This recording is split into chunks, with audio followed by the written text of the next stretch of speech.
tell my story.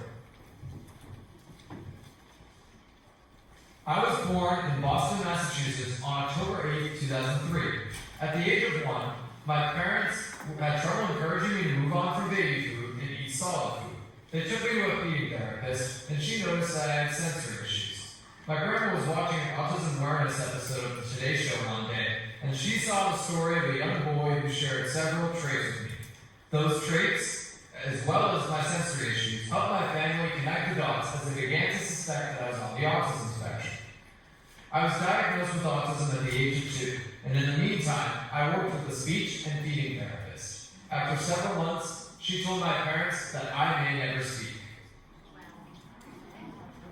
My parents refused to believe this, and they enrolled me in a home-based program at the New England Center for Children, a school for autistic children, in hopes that I could overcome my challenges and learn to talk. I worked with a teacher named Stacy. While it took over 30 hours per week of work, I made a lot of progress. She was able to find what motivated me and utilize that to help me develop new skills and expand my horizons. By the age of 3, I was finally eating solid food. In addition, not only was I talking, I was reading. I was always interested in letters and numbers, which is one of the reasons why I learned to read so early. A couple years later, it crossed my parents' minds that I might be intrigued by baseball cards because of the players' numbers, stats, and names. They couldn't have been more spot on. My first pack of baseball cards sparked my sports fandom. I began watching the Red Sox and reading the lineup before the game. I grew to really enjoy this, and in 2009, I went to my first Red Sox game. When I was reading the lineup off the big screen at Fenway Park before the game, a Red Sox usher noticed me. He was impressed that I was reading the lineup at such a young age. He asked my dad, "How'd your son like to be a NESN junior announcer?" Junior announcers were selected by NESN to announce the lineup live on TV. We couldn't turn the opportunity down. My dad got in touch with a NESN producer, and not only did they agree to have me on as a junior announcer, they arranged me to stay play ball at Fenway on Autism Awareness Night. In August, the Red Sox made it all happen in the same week. On the 24th, I set play ball live at Fenway Park in front of thousands of fans. Just 6 days later, I announced the lineup on NESN as a junior announcer. My sports fandom continued to grow. I had so much to say about sports, and I expressed it through writing. Early on, this came in the form of pieces of paper all over the house. By the time I was 10, my mom decided to take out a book from the library while starting a blog so that all the papers could go digital. A lot of people love sports, especially Bostonians, and I have a lot of unique opinions, so I decided to start a blog about Boston sports. In 2014, I created a website called Boston Sports Mania. It started as a hobby, but that summer I attended a sports broadcasting camp, and I quickly realized that I wanted to work in sports. I have since used Boston Sports Mania as a platform to practice my craft. With some help from my dad, who is here with me today, I also began to share my blog with the world, which allowed me to gain connections in the sports industry from a young age. Through these connections, I was able to gain valuable sportscasting experiences, such as being a press member for a day at a Bruins game and writing opportunities for the Boston Herald. I wrote articles on my blog about each of these experiences. In addition, around that same time, in hopes of teaching us to speak, my dad applied for a grant from the Flutie Foundation to enroll me and my sister Marie, who is also autistic, in a weekend of adaptive ski lessons. When we were chosen, I decided to write an experiential post about this too. The foundation noticed this post, and it was the beginning of a long partnership. Just a couple of years later, I was named the first Flutie Fellow.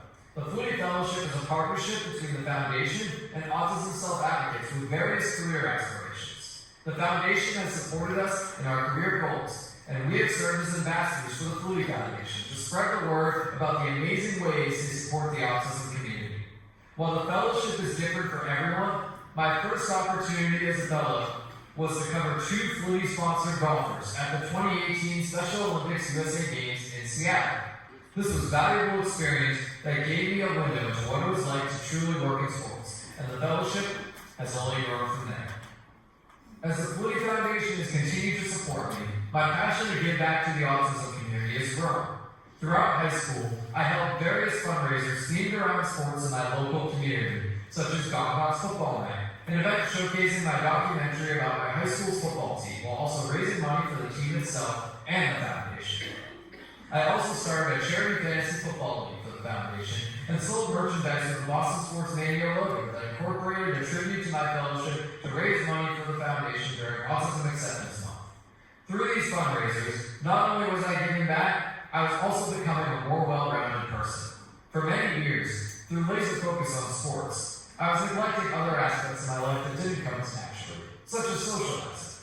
However, partially through orchestrating these fundraisers, I began expanding beyond my usual social circles and found value into talking to a wide variety of peers. I don't regret making this shift. I don't know where I'd be without the friends I have today, and I truly enjoy life so much more with more people to talk to. In addition, going into communications, I don't think I would have made it very far if I couldn't casually communicate with most of my peers. By senior year of high school, while I still had room to grow, I felt a lot better about how I was doing. Not only in my career aspirations, but in all aspects of life. I was ready for a fresh start where I could showcase my best self to the world, and I knew college would bring that.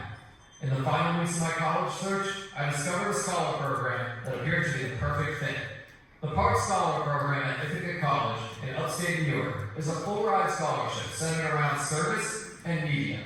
This was a perfect opportunity to showcase my passions both in sports and in giving back. I applied that winter and was one of 7 Park Scholars accepted into the class of 2026. Halfway through college, I maintained a 3.7 GPA, worked on countless student TV and radio shows, found new friends and an amazing girlfriend who accepted me for who I am, and even studied abroad in London, with a spring break trip to Italy sandwiched in between. It's almost hard to believe that I've come this far.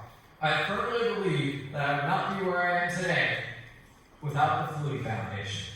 Over the years, I have continued to support this foundation, and for the last 2 summers, I have worked there as an intern. The Flutie Foundation has opened doors for me and many others in pursuing their dreams, thanks in large part to the generous donations of everyone here at the Order of Sons and Daughters of Italy in America.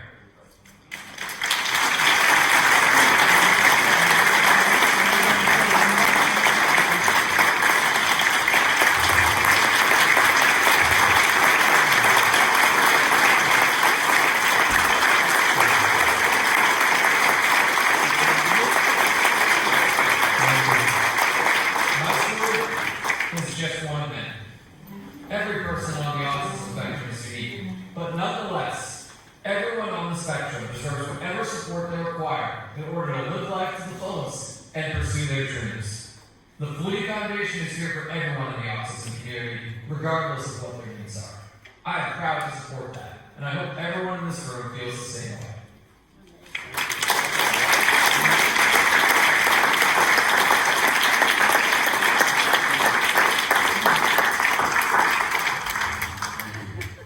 That's an amazing story. How someone with disabilities, a young child, is now very much a prominent person in the society and community. And we thank you for everything you do, and I am amazed at what you've done. I know your parents are behind it all the way, and you did a good job. Thank you very much. So tonight, or this afternoon, let's keep the Flutie Foundation in our hearts and in our minds when we start doing our donation part of our convention. Thank you very much.